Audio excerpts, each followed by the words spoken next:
안녕하세요. 주챔 업앤다운 진행의 정수임입니다. 우리 시장 2달 만에 코스피는 6자 그리고 코스닥은 7자를 보고 있습니다. 이 프리마켓에서의 공포감을 뒤로 하고 오늘 7,000포인트를 회복할 것이냐가 10시 구간에 우리 시장의 관전 포인트였는데 지금 사실 11시 구간으로 접어들면서 코스피가 음봉으로 전환이 됐습니다. 121선을 터치하고 양봉을 좀 세워주는가 했는데 다시 한번 음봉으로 전환되면서 투자 심리가 얼어붙는 구간인데요. 사실 지금 보여지는 숫자나 어쨌든 업황에 대한 이야기는 계속해서 긍정적인 이야기가 나오고 있습니다만 매크로적인 이슈에 금리에 조금 더 민감하게 반응을 하는 것이 아닌가라는 생각이 들고요. 외국인과 기관이 오늘 물량을 담고 있습니다만 개인의 물량이 너무나도 큰 점이 시장엔 굉장히 크리티컬한 요소가 아닌가라는 생각이 듭니다. 어제 뉴욕에서도 호르무즈 재봉쇄에 대한 이야기가 나왔습니다. 이에 대해서 우리는 이것을 겪어본 일입니다만 사실 그때 반등의 되돌림을 다시 한번 줄 수 있을 것인가가 시장에서 굉장한 관심이 집중될 텐데 글쎄요. 지금 너무 어려운 구간이라 이런 기대감도 조금은 멀게 느껴지는 것이 사실입니다. 그렇다면 우리는 이 시간을 어떻게 현명하게 조금 잘 지나가 봐야 할 것인가에 대한 고민 오늘 이 시간에 해보도록 하겠습니다. 조금 더 자세한 시장 상황 알려드리겠습니다. 캐스터와 함께 하시죠. 안녕하세요. 주챔 업앤다운 캐스터 성하진입니다. 어제는 그야말로 공포의 월요일이었습니다. 외국인과 기관의 쌍끌이 매도로 코스피 6,800선까지 하락하며 매도 사이드카까지 발동했죠. 올해 들어서 벌써 7번째 매도 사이드카였습니다. 다행히도 오늘은 오전장에 반도체 투톱과 주도주들 위주로 조금 회복하는 모습 보이고 있는데요. 오늘장 흐름 어떤지 한번 살펴보겠습니다. 지수 먼저 보겠습니다. 먼저 코스피입니다. 장 초반 6,769선에 시작을 했으나 계속되는 하락세로 현재 0.59% 하락한 6,766선을 지나고 있습니다. 다음은 코스닥입니다. 코스닥 역시 파란불 겨내고 있는데요. 797선에 시작해서 3% 넘게 하락한 772선에 현재 거래되고 있습니다. 다음은 수급입니다. 코스피 시장 외국인과 기관의 수급이 돌아왔습니다. 외국인과 기관은 각각 9,600억 원, 기관은 2조 3천억 원 넘게 지금 매수세를 보이고 있는데요. 개인 홀로 팔자세 보이면서 3조 2천억 원 넘게 팔아내고 있습니다. 다음은 코스닥입니다. 코스닥에서는 개인과 기관만 매수세 보이고 있는데요. 1,957억 원, 304억 원 사들이고 있고요. 외국인은 2,355억 원 팔아내고 있습니다. 이어서 특징주 3가지 살펴보겠습니다. 첫 번째 특징주는 SK하이닉스입니다. 어제 국내 증시에서 하이닉스가 하락하면서 미국 ADR에도 영향을 미쳤습니다. 프리장에서는 좋지 않은 모습 보였었는데요. 하지만 오늘 외국인의 수급이 돌아와주면서 일부 회복하는 모습입니다. 오늘장 181만 9천 원으로 시작해 장 초반 소폭 하락하는 모습 보였지만 상승세 보여주고 있는데요. 1% 넘게 상승하며 현재 187만 원에 거래되고 있습니다. 두 번째 특징주는 테크윙입니다. 반도체 투톱의 상승이 돌아오면서 오늘 반도체 소부장주도 전체적으로 상승 보이고 있는데요. 리노공업과 주성엔지니어링 등 전반적인 상승세 보이고 있습니다. 테크윙은 반도체 후공정 검사 장비를 개발 제조하는 기업으로 메모리 반도체 테스트 공정에 사용되는 테스터 핸들러를 주력으로 생산하고 있습니다. 지난 2분기 영업이익이 전년 동기 대비 96% 넘게 상승한 125억 500만 원으로 예상되며 투자 심리가 몰린 것으로 보입니다. 현재 11% 넘게 상승하며 48,850원에 거래되고 있습니다. 다음으로 세 번째 특징주는 로킷 헬스케어입니다.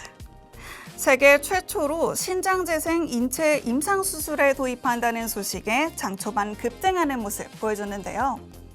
서울 아산병원에서 임상연구심의위원회 최종 승인을 받았고 이달부터 수술을 시작한다는 소식에 매수세가 자극된 것으로 보입니다.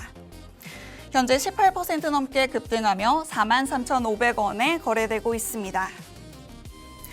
네, 지금까지의 지수 흐름과 특징주 3가지 살펴봤는데요. 또 오늘 아주 중요한 이벤트가 기다리고 있습니다. 우리 시간으로 밤 9시 30분 미국 소비자 물가 지수, CPI 지수 발표가 기다리고 있는 건데요. CPI 지수에 따라 미국 금리 전망이 달라지고 또 우리 증시와 외국인 수급에도 영향을 미치는 만큼 주의 깊게 지켜보시면 좋겠습니다. 그럼 앞으로의 오후장도 저희와 함께 해주시고요. 지금까지 캐스터 성화진이었습니다.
네, 7월 14일 오전 11시 7분 지나가고 있습니다. 참 해도 너무한다의 느낌이 드는 오늘 시장인데요. 김성규 소장님과 함께 오늘 시장 먼저 긴급으로 진단해 보도록 하겠습니다. 소장님 어서 오세요. 네, 안녕하세요. 네, 시작하기 전까지만 해도 그래도 다시 한번 돌려 세우는구나 라고 하면서 스튜디오에 들어왔는데 네. 이렇게 되네요. 그 기관이랑 외국인이 지금 물량 늘리고 있는 구간이거든요. 사모펀드, 연기금 다 같이 들어오는데 투신 어쨌든 개인들의 투자 심리가 너무 많이 위축된 것 같기도 하고요. 또 네. 신용 물량에 대한 우려도 좀 나오고 있는 상황인 것 같은데 네. 어떻게 진단하고 계세요?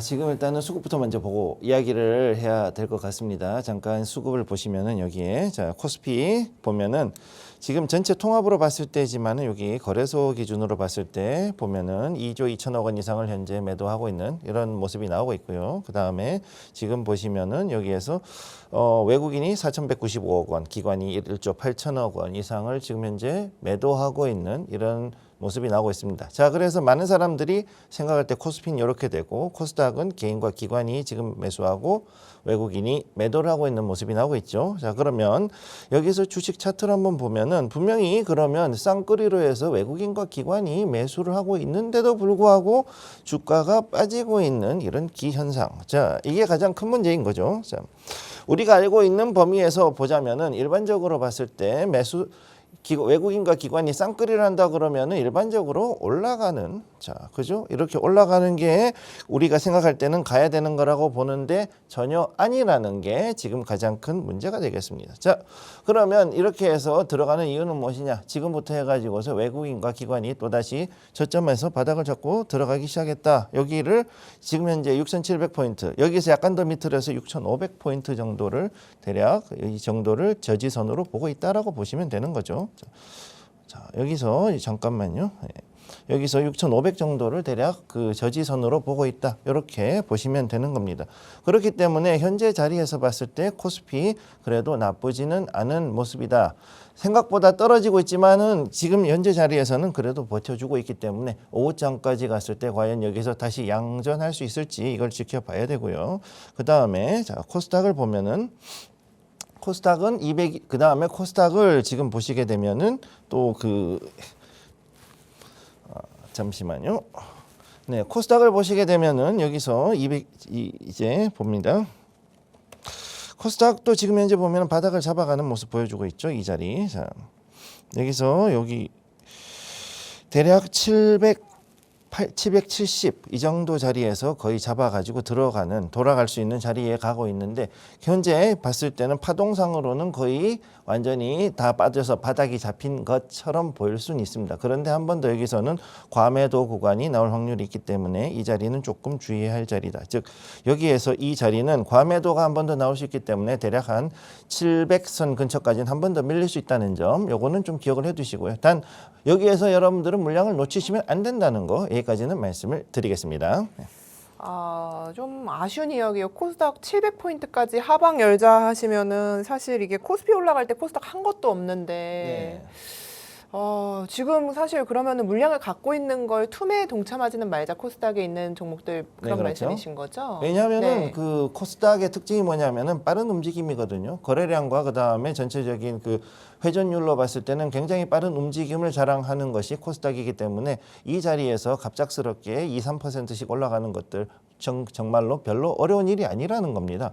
왜냐하면은 지금까지의 그동안 들어왔던 그 유동량, 정확히 얘기해서 지금 현재 주식시장에 작년 후 하반기부터 지금까지 투입이 된 그 유동량이 엄청나거든요. 그러다 보니까 이 유동량은 충분히 코스닥을 단기간에 강하게 급등시킬 수 있는 그런 요소도 있기 때문에 이런 부분들을 잘 지켜보고, 그리고 절대 물량을 놓치시면 안 된다는 거 기억을 해두시기 바랍니다. 네, 좋습니다. 자, 어려운 시장 속에서 그렇다면 우리는 어디로 방향성을 잡고 가야 할지 더 깊이 있는 이야기들 나눠보도록 하겠습니다. 소장님, 그 ADR에 하이닉스가 상장을 할 때 우리가 그 전에 그 이야기를 다뤘을 때 제가 단기적으로와 중장기적으로 어떻게 바라보고 계신지 이야기를 해 주셨는데 네. 그렇게까지 제가 말씀 중에 뭐 긍정적으로 바라보시지는 않는 듯한 느낌을 받았었어요. 네. 근데 사실 어제 하이닉스 진짜 많이 빠졌잖아요. 네네. 그러면서 뉴욕 시장에서도 9%대 밀리면서 끝났더라고요. 네. 이게 어쨌든 프리미엄 측면에서 봤을 때 굉장히 프리미엄으로 시작을 했다가 이렇게 하락을 하면 여기서도 기대감이 실망감으로 바뀔 수 있는 구간이 아닌가라는 생각이 들거든요. 좀 그렇게 보실 수는 있습니다. 일단 첫 번째 하이닉스에 대해서 제가 그 금요일에 잠깐 말씀드렸던 부분이 어떤 거냐면은 단기적으로는 좀 영향이 좋지 않을 수 있지만 장기로 봤을 때는 괜찮다라고 말씀을 드렸던 걸로 기억을 해요. 예. 왜 단기적으로 안 좋으냐면은 현재 이것에 대해서는 차익을 노리는 그런 그만큼의 그 움직임이 미국도 똑같이 움직인다는 거죠. 이게. 예, 미국도 역시 우리나라도 보면은 처음에 어떤 중요한 그 상당히 핫한 이슈를 가지고 있던 종목들이 처음에는 시작했을 때 한 400% 가까이 올라갔다가 갑자기 밑으로 쭉 빠지는 이런 것들이 일어나듯이, 그리고 지금 현재 보면은 상당히 SK 하이닉스, 자 SKHY가 티커인데 이 티커를 보시면 자. 이 티커를 보시고 앞으로 이제 ADR을 나중에 미국 차트에서 보시면은 확인을 하실 수 있을 겁니다. 자, 그러면 여기에 있는 이 SK 하이닉스가 처음에는 177달러, 즉 26만 6,500원까지 갔어요. 26만 6,500원까지 올라갔다가 지금 떨어졌습니다. 바닥으로 쫙 떨어져가지고 지금 현재 시간 외에는 지금 다시 올라오고 있습니다만 지금 현재는 어떻게 돼 있냐? 151달러 30이니까 22만 3,500원인가까지 이렇게까지 떨어진 거죠. 쭉 빠진 거죠. 자, 10대 1로 해가지고서 ADR을 들어갔기 때문에 현재 260만 원대에 갔다가 220만 원대까지 확 하고 빠진 그런 모습이었다라고 보시면 되는 겁니다. 그리고 재미있는 것은 뭐냐면 지금 현재 SK 하이닉스가 우리나라 장에서는 생각보다 미국에 있는 ADR의 선행지수로, 자, 선행을 할 수 있다. 선행으로 갈 수 있기 때문에 오늘 그 하이닉스가 하락했다 그러면은 또 그만큼 더 빠질 수 있는 것이고, 그렇지 않다 그러면 오히려 반등이 들어올 수 있는 확률이 높다. 만약 오늘 양전에서 양전 마감을 해서 상승을 했다.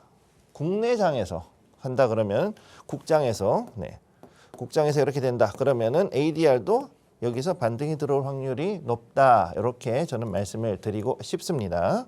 자, 그래서 요거를 일단은 보시려면은 우선 다른 실제 그 미국장의 그 차트를 한번 봐야 되겠죠. 자, 미국장 차트를 한번 봅니다. 여기에 SK 하이닉스 보시면 이게 지금 현재 이 미국장에 있는 SK 하이닉스 ADR이라고 되어 있죠. 저 ADR 저 부분이 이렇게 나와 있는 걸 보실 수가 있는데 아까 말씀드렸듯이 이만큼 지금 빠져 있는 자리에 있습니다. 그리고 여기에서 올라갔다가 결국은 제자리로 다시 돌아온 모습을, 장외에서도 이렇게 시간 외 거래에서도 이렇게 빠져 있는데 현재 우리 거래가 어떻게 될 것인가. 자, 우리나라의 국장에서 자 3시 반에 하이닉스가 어느 수준으로 다시금 반등을 할 것인가에 따라서 이 ADR의 가격도 변동이 될 수 있다는 거 기억을 해 두시기 바랍니다. 자, 그러면 이제 다시 또 다른 이야기를 좀 해보도록 하죠. 여기서. 지금 현재 여기에 있는 것들을 보시면은 이렇게 SK 하이닉스 이외에도 우리는 지금 다른 이야기들 좀 더 해야 될 것이 있습니다. 첫 번째, 자, 우리 이 부분이 가장 큰 문제가 되는 게 뭐냐면 마이크론하고 그 다음에 다른 칩셋, 자, 다른 반도체주들이 또 같이 떨어지는 동반 하락하는 경우가 생겼다. 쉽게 얘기해서 지금까지 해가지고 필라델피아 반도체 지수를 봤을 때는 횡보를 하고 있었는데 SK 하이닉스가 툭 하고 들어오고 나서 자, SK 하이닉스가 들어오고 나서 갑자기 반도체 주가가 쭉 빠졌습니다. 근데 어쩌겠습니까? 들어온 애를 막을 수는 없잖아요. 얘를 막을 수 없고, 그리고 더 중요한 거 HBM에 대해 가지고서는 마이크론이라든가 아니면은 인텔 정도나 어떻게든 할까 말까 하고 있었는데, 근데 여기에서 진짜 본자가 여기에 ADR로 툭하니 들어왔으니까 이것이 전체적으로 보면은 반도체 섹터, 미국 주식, 미국 장에서의 반도체 섹터에서는 좋은 소식일 수도 있지만 동시에 그만큼 조금 어려운 부분도 될 수 있다. 왜?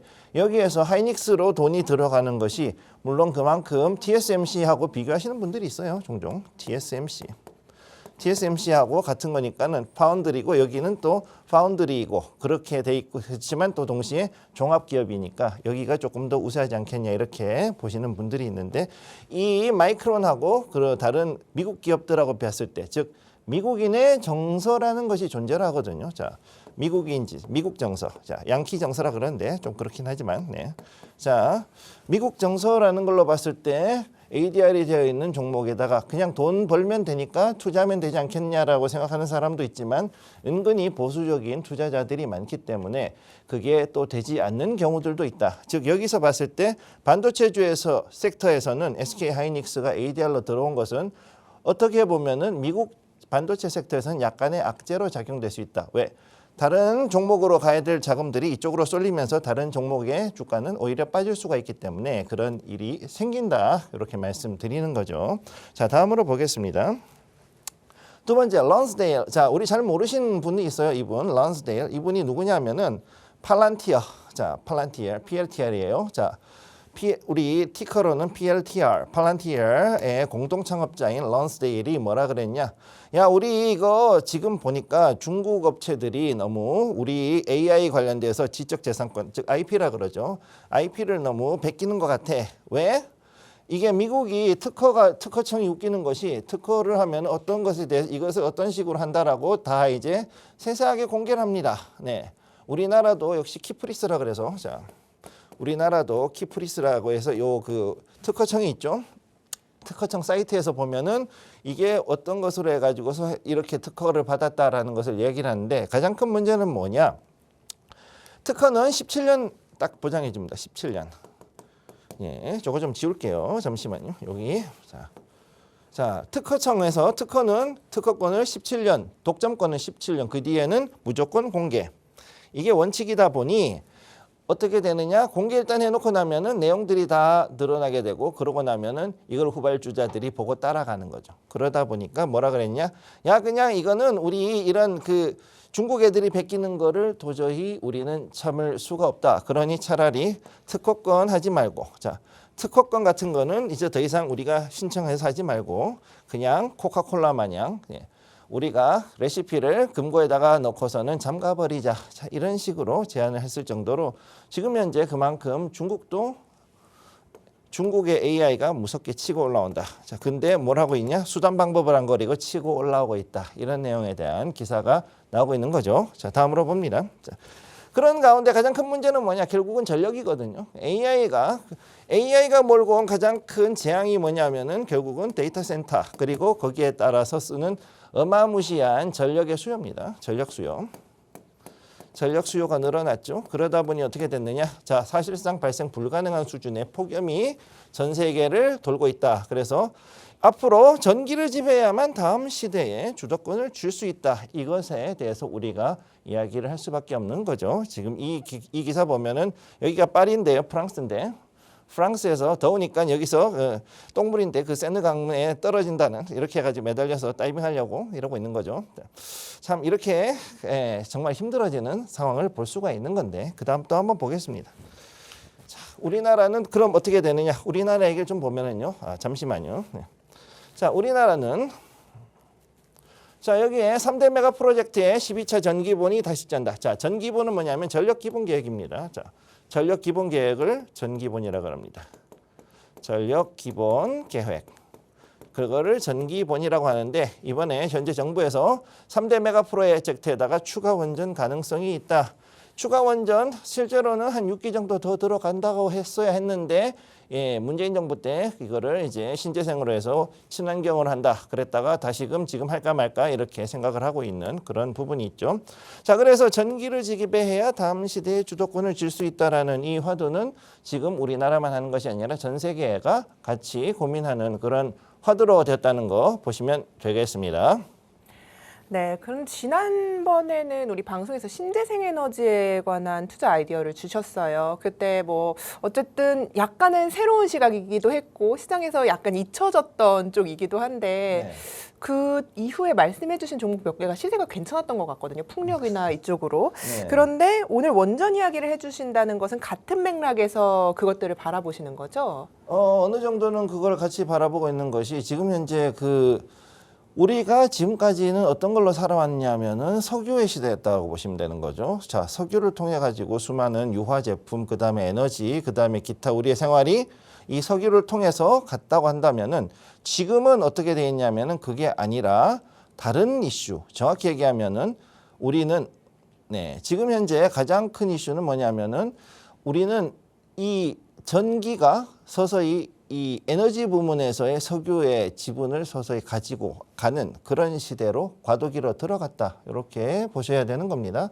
그렇기 때문에 지금까지 화력 발전, 즉 기름으로 보일러 때 썼지만 기름 말고 이제는 석탄이라든가 LNG 가스를 가지고서 갑자기 이제 그 전력 수요가 올라가면은 바로 대응을 할 수 있었던 이런 화력 발전에서 어느 정도는 꾸준하게 가는 그런 전력을 생산할 수 있는 발전 시설, 즉 원전을 기본으로 해서 거기다가 시간이라든가 아니면은 지역별로 했을 때 사용할 수 있는 풍력과 그 다음에 태양광, 그리고 우리나라에서는 잘 쓰지 않지만 소수력 발전이라는 것이 있는데 그것까지 다 이용을 한 신재생 에너지를 결국은 앞으로 전력 생산을 위해서 도입할 수밖에 없는 그런 상황에 왔다고 보시면 되겠습니다.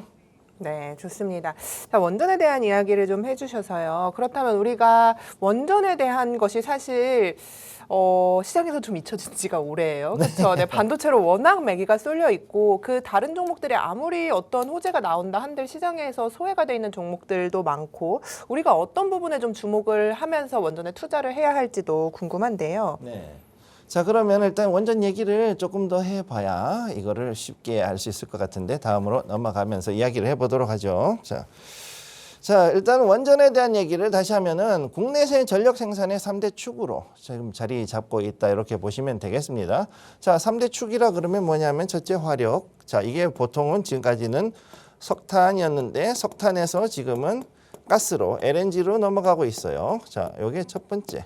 그 다음 두 번째가 뭐냐 하면은 바로 여기에 원전이 있고 자 이렇게 되는 거고 자 그래서 일반적으로 석탄하고 LNG 원전 요 세 개가 기본적으로 되어 있는데 요 뒤에 보통 신재생이 들어가려고 하는 게 지금까지 11차 전기본 11차 전기본은 여기에 대해서 신재생 에너지의 비율을 최대한 예전에 비해 2배 이상 늘리는 것이 목표였습니다. 그랬는데 그게 몇 퍼센트냐?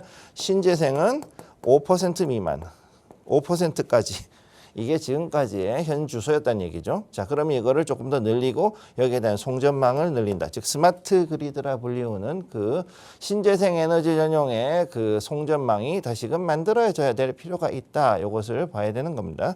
자, 그러면 원전을 왜 봐야 되는지 지금까지의 어느 정도 상용화에 검증이 되어 있는 발전소를 봤을 때 안전성 하나를 제외하고 자, 모든 사람들은 방사능 때문에 못 쓴다 그러지만 어쨌든 생산 단가를 비롯해 가지고 유지 보수 기타 그 사용 기한 연한을 연장을 하고 여러 가지로 봤을 때는 경제성상으로는 최고의 발전 수단이 바로 이 원전이다. 그렇기 때문에 결국은 원전을 세우지 않으면은 지금 현재 이 어마무시한 전력 수요를 감당할 수 있는 방법이 없다. 이렇게 지금 볼 수가 있는 거죠. 자, 그러면 지금 세 번째 SMR 개발이나 시공에 우리는 지분 참여나 시공을 하고 있는데 가장 큰 문제가 뭐냐면은 이게 현재 상업 발전을 하고 있는 SMR이 없습니다. 예.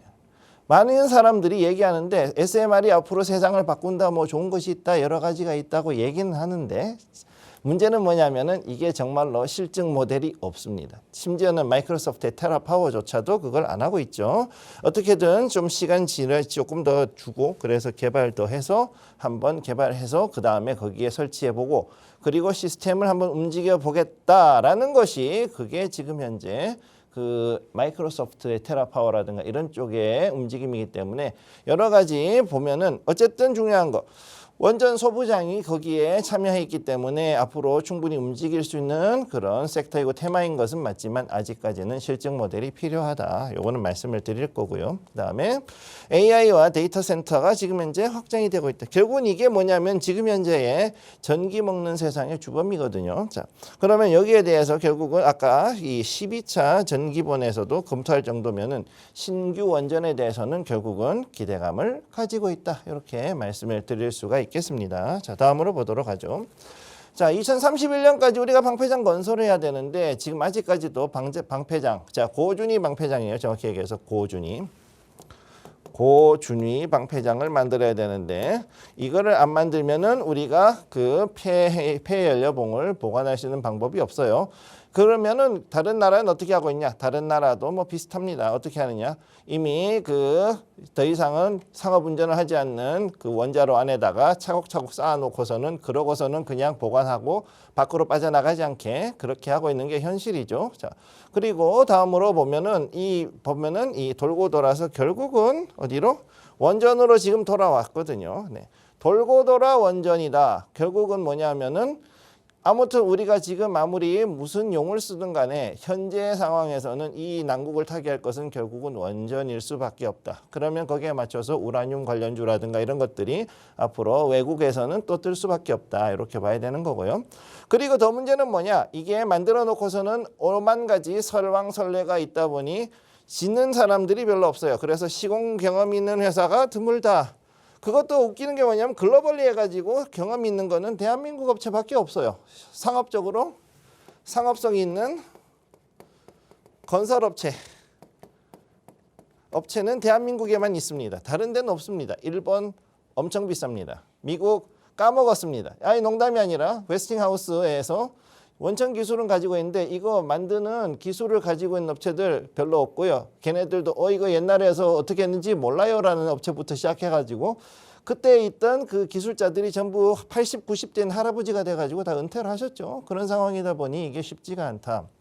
자, 그래서 결국 뭐냐면은 이거를 유지 보수를 하는 회사들은 있는데 시공을 한 사람들이 드물다 보니 결국 우리나라 업체가 여기에서 건설주에는 호재가 될 수 있는 요소가 있다.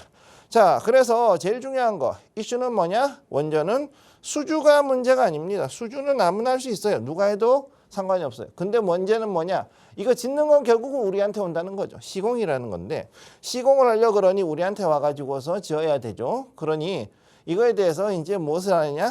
가격 경쟁. 그러니까 가격을 경쟁이 아니라 가격에 대해서 협상. 우리 전문 용어로 네고라 그러죠. 우리가 네고를 하는 업체들이 많은데 이 네고를 어떤 식으로 최대한 방어해 주느냐가 가장 큰 핵심이 되겠습니다.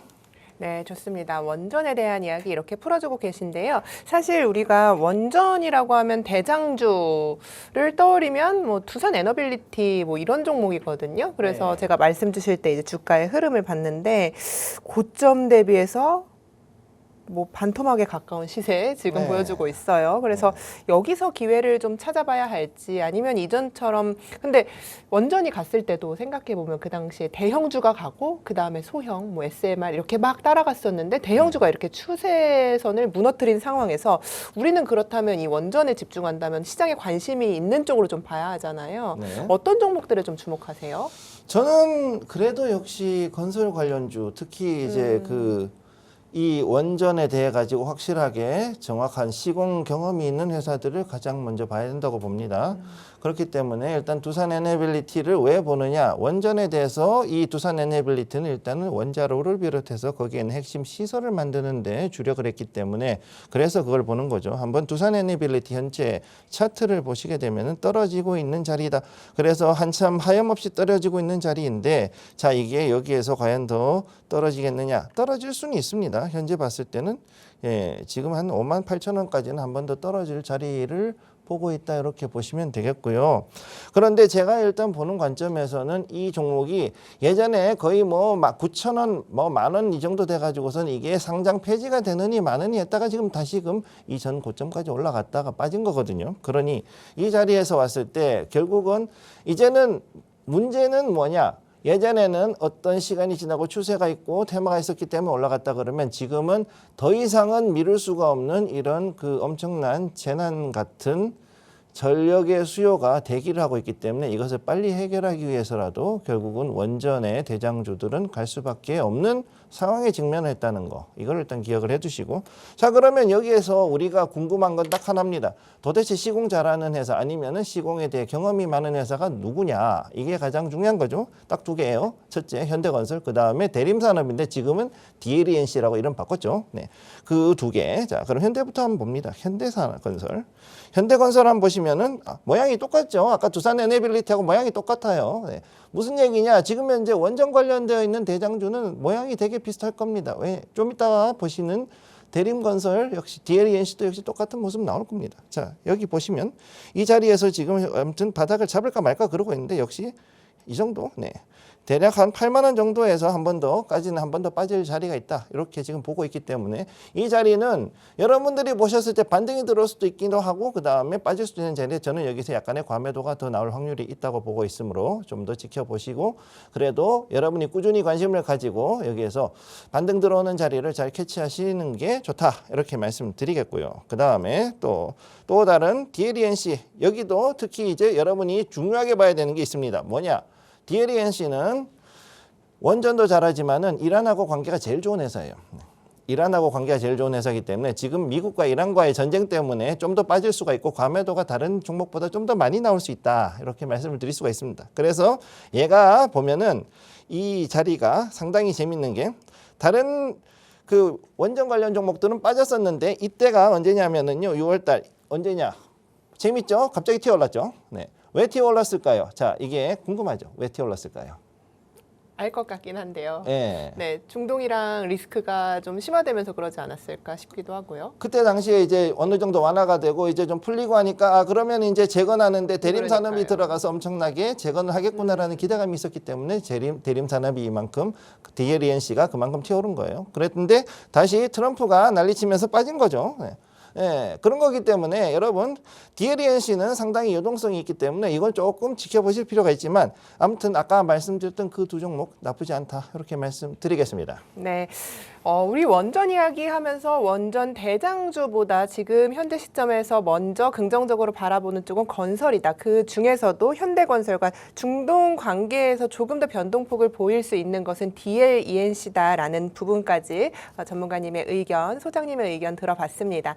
자, 이렇게 시장이 어렵습니다만 이 안에서 우리는 하반기의 전략 어떻게 가져가야 할까요? 기회를 잡아봐야 할까요? 아니면 이 시간을 어떻게 현명하게 보내봐야 할까요? 이런 조금 더 심도 있고 깊이 있는 이야기들 더 자세하게 나누는 시간 마련했습니다. 여러분의 계좌에 도움이 될 수 있는 정보들 강연회에서 준비했습니다. 화면으로 일정들 소개해드리도록 하겠습니다.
네, 11시 35분 지나가고 있는데요. 코스피가 어제 전저점을 깨고 레벨 다운합니다. 3.3% 하락하면서 6,582포인트에 거래가 되고 있고요.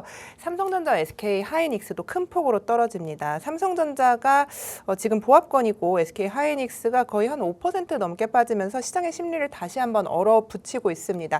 다만 외국인과 기관의 수급이 강하게 들어오고 있고 또 선물에서도 외국인이 1조 넘게 순매수를 하고 있기는 합니다만 지금 이 시장에 대해서 어떻게 우리가 좀 바라봐야 할지 너무 답답해요, 소장님. 왜 이러는 거죠? 정말 아니 지금 이렇게까지 할 거는 좀 아니지 않나. 정말 웃음도 어제는 그래도 오늘 반등하지 않을까? 근데 아침에 일어나서는 약간 트럼프가 이 생각하다가 다행이다 하다가 지금 다시 멘붕. 네.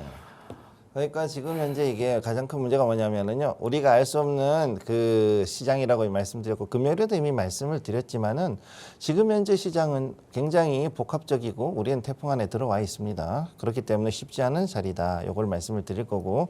그럼 우선 그 코스피부터 잠깐 보도록 할게요. 지금 3.2% 이렇게 지금 빠져 있는데 여기에 우리는 볼 때는 6,300포인트까지 한 번 정도 더 빠지고 여기가 반등을 잡을 수 있는 지지선이고 여기서 한 번 더 빠졌다 그러면 5,500포인트까지는 한 번 더 빠질 수 있다.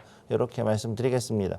특히 여러분들께 왜 제가 지금 이 포인트를 얘기를 하느냐 하면은 가장 큰 문제는 뭐냐면 여러분들이 ETF를 많이 들고 있기 때문이거든요. 예. ETF 들고 계신 분들, 레버리지 ETF, 지금 아주 그냥 너무 완전히 녹아내리고 있기 때문에 엄청나게 힘들어 하시는 분들 계시는데 그렇다고 해서 이거를 가지고 힘들어하지 마시고요. 절대 무리만 하지 마시고 그리고서는 들어갔다면 충분히 이겨낼 수 있는 자리니까 여기서 조금 더 지켜보실 것을 권해드리고 자, 그 다음에 우리가 코스닥을 잠깐 보면은 코스닥도 지금 자리를 다시금 하락폭을 늘리고 있죠. 그렇기 때문에 아까 잠깐 말씀드렸지만 700포인트까지는 한 번 정도 더 갔다 올 수 있다는 거 이 점 분명히 말씀을 드렸습니다. 이 정도까지는 어느 정도 떨어질 수 있고 여기서 과매도 약간 나오더라도 절대 물량 놓치지 마실 것을 권해드리겠습니다.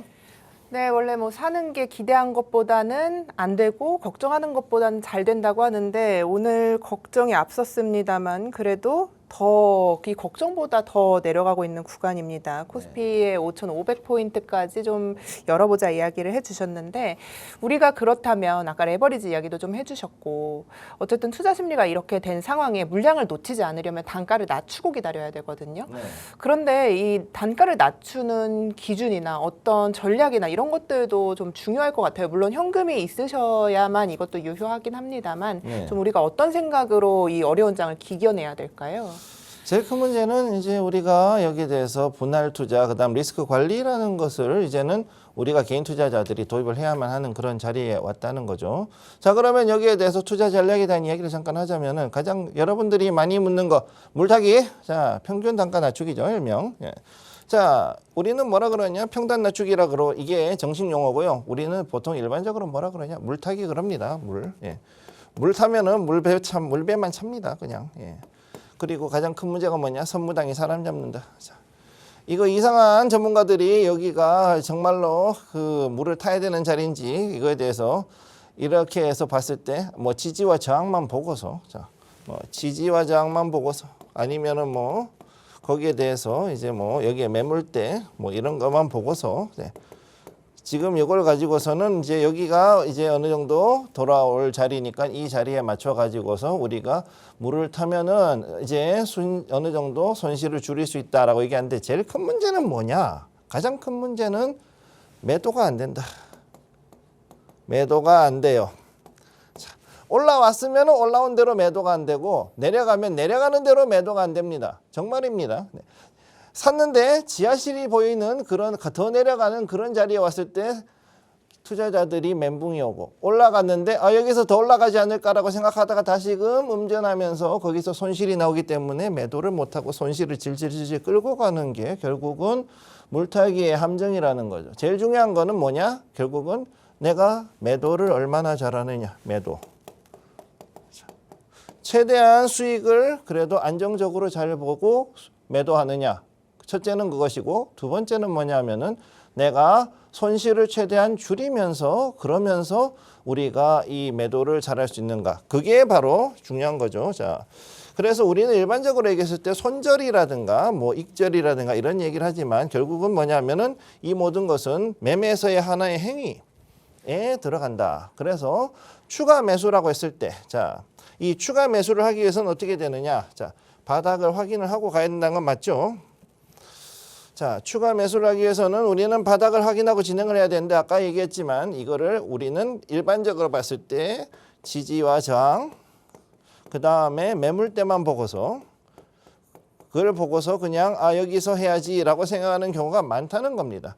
자, 여러분들이 어느 정도 그 정통파인 알렉산더 엘더 아니면은 마크 미너빈이나 이런 다른 사람들 이런 어느 정도의 그 외국의 전업 투자 전문인 사람들의 이야기를 듣게 되면은 추가 매수를 할 때는 바닥을 잡는 거는 절대 그렇게 쉬운 일이 아니라는 걸 알게 됩니다. 그러니까 바닥을 잡을 때도 여러 번 나눠서 잡아야 된다는 결론이 나오고 제일 큰 문제 대부분의 한 80% 이상의 그 초보 투자자들은 어떻게 합니까?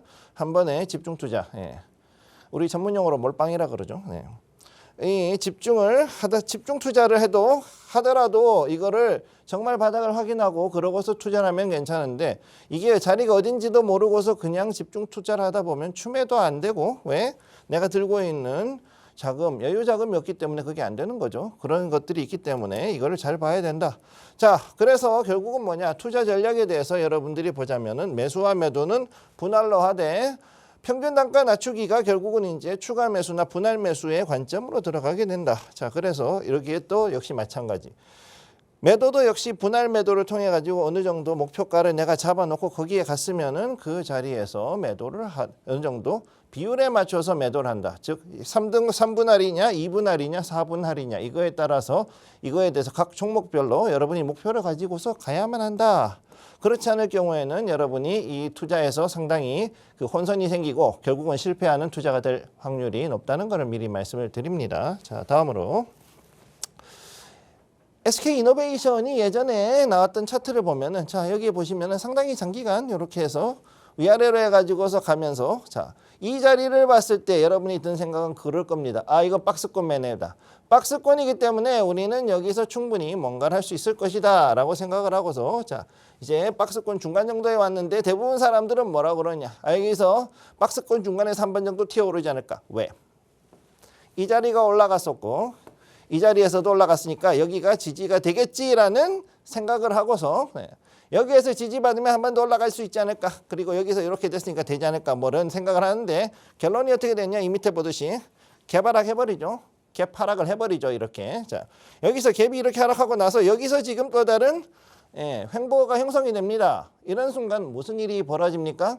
여기에서 이거는 그냥 그래도 좀 그 약간 순한 맛 버전이고요. 여기서 보통 어떻게 되냐면 밑으로 더 빠집니다.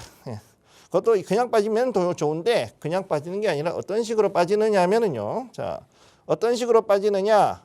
여러분들의 멘탈을 완전히 나가게 할 정도로 그렇게 과격한 움직임을 보이죠. 실제로는 갭 하락하고 난 다음에 빠졌다가 살짝 들어왔다가 확 뺐다가 이거를 한 두세 번 정도 더 반복을 하면서 빠집니다. 그렇기 때문에 여러분들이 봐야 되는 건 뭐냐면은 자, 거래량이 이렇게 돼 있는데 이렇게 거래량이 이런데 자, 이게 뭐 크게 중요한 게 아니라는 거죠. 자, 지금 특히 중요한 거. 자, 여러분들이 이 추가 매수라든가 어떤 것을 하기 위해서는 그 자리가 정말로 바닥을 잘 다진 자리인가. 즉 최소한 우리나라 같은 경우는 제가 경험상으로는 세 번 바닥 잡지 않으면은 하기 힘들다. 그런데 제일 큰 문제가 뭡니까? 못 기다린다는 거예요. 개인 투자자들이 급해요. 개인 급해요. 한 달만 기다리면은 한 달만 이렇게 해가지고 밑으로 빠지거나 아니면 옆으로 질질 끌면은 여러분들 견디지 못하고 그냥 이건 도저히 못하겠다 그러고 집어 던집니다. 물량을 던지고 나면 어떻게 됩니까? 물량 던진 그 순간부터 귀신같이 이렇게 올라가죠. 그러고서 이제 우리는 땅을 칩니다. 이렇게 되는 것들이 종종 생기죠. 그렇기 때문에 여러분들이 봐야 되는 건 딱 하나입니다. 물량을 쥐고 있다면 최소한 코스닥이라면 코스닥은 일단 샀으면 샀으면은 버티자. 잡주라면 여러분은 아주 고생을 하는 거죠. 예, 그렇게 되는 것을 여러분들이 보실 수 있겠습니다. 근데 전문가님, 그 잡주가 아니라면 들고 버티자 이야기를 해주셨는데 그런 조금 아까 말씀하신 종목의 기준이 시가총액을 봐야 할까요? 아니면 어떤 기준으로 그런 잡스러운 것들을 좀 걸러내야 될까요? 네. 네. 첫 번째로 말씀드릴 거는 네. 일단은 시가총액도 있지만은 첫 번째는 시가총액도 있는데 더 중요한 건 뭐냐면은 성장성, 실적. 요즘은 이 실적을 굉장히 많이 보게 됐습니다. 실제로 개인 투자자들이 공부를 많이 한 그런 투자자들이 들어오다 보니까 실적이 좋은 종목들을 많이 보게 되는 거죠. 그런데 실제로 문제는 뭐냐면 실적 좋은 종목들이 안 갈 수도 있어요. 그렇기 때문에 이 부분은 조금 건너뛰고 그 다음 두 번째는 뭐냐면은 성장성. 이 두 개가 얼마나 밸런스를 갖추고 있느냐, 이게 가장 중요한 이슈다, 이렇게 보겠습니다. 즉 실적과 성장성인데 어떤 사람들은 테마성을 가지고서 성장성이라 그러기도 하는데요. 가장 중요한 것은 이 회사가 얼마나 얼마나 투자를 했느냐, 어떤 분야 투자를 하느냐, 이런 내력을 어느 정도 공부를 해야 된다는 거죠. 즉 이제는 종목에 대해서 정확히 얘기하면 그 회사가 어떤 회사이고 어떻게 해서 이 분야를 들어갔고 얘가 그러면은 앞으로 시장 전망이 어떻게 될 것이며 그리고 이것이 앞으로 성장했을 때 얼마나 커질 수 있는가, 이것을 봐야 된다는 것이 가장 중요한 핵심이고, 자 마지막으로 이게 다 받쳐진 상태에서 여러분이 프리미엄을 얻을 수 있다. 만약에 이것이 정말로 다 적중을 해가지고 시장에서 이 종목이 튀어올랐다. 그러면은 버블이 형성됩니다. 이 버블은 여러분이 덤으로 가져가는 수익이라고 보시면 되겠습니다. 좋습니다. 자, 이야기를 계속 해주셨는데 우리 그렇다면 오후에 시장 체크 포인트들은 어떻게 될지 좀 이야기를 해주세요, 전문가님. 네, 지금 보셔서 아시겠지만 여러분 시장이 굉장히 지금 흔들리고 있죠. 그리고 특히나 하이닉스발 변동성이 지금 많이 흔들리고 있다. 이거 특히 중요합니다. 그래서 변동성이 큰 시장에서는 일단 여러분들께서 물량을 절대 던지시면 안 되고 쥐고 있는 게 중요합니다. 우리는 지금 아직도 태풍 속에 있다는 거 기억하시고 큰 폭풍 뒤에는 잔잔한 바다가 반드시 기다리고 있으며 여러분이 현재 자리에서 뭔가 다른 걸 사려고 하고 물을 타려고 하고 손실난 종목 손절하고 다시 들어가는데 또 빠지고 이러면은 결국은 답도 없는 거죠. 그러니 그러지 마시고요. 자, 기다리면은 여러분들께는 기회가 올 테니까 이 부분에 절대 조급해하지 마시고 기다리실 것을 당부드리겠습니다. 네, 좋습니다. 지금 오늘 장이 뭐 힘들긴 하지만 그래도 버텨보자라는 이야기를 해주셨습니다. 그래도 아래 꼬리를 달고 코스피가 좀 올라오려는 시도를 하고 있습니다. 지금 1.16% 빠지면서 6,727포인트에서 거래되고 있고 코스닥은 뭐 힘을 내지 못하는 구간이긴 합니다만 769포인트에서 거래가 되고 있는 부분까지 확인이 됩니다. 자, 이렇게 어렵고 지치는 장이 계속되고 있습니다만 소장님께서도 말씀하신 것처럼 우리 이 힘든 장세 잘 이겨내보자 이야기했으니까요. 오후장도 여러분 꼭 힘내시길 바라겠습니다. 본 방송에서 제공하는 투자 정보는 투자 판단에 대한 조언일 뿐 해당 종목의 가치, 상승, 하락을 보장하지는 않습니다. 여러분 오후장도 힘내시고요. 계속해서 박스경제TV와 함께 투자 이어가시길 바라겠습니다. 시청해주신 여러분 진심으로 고맙습니다.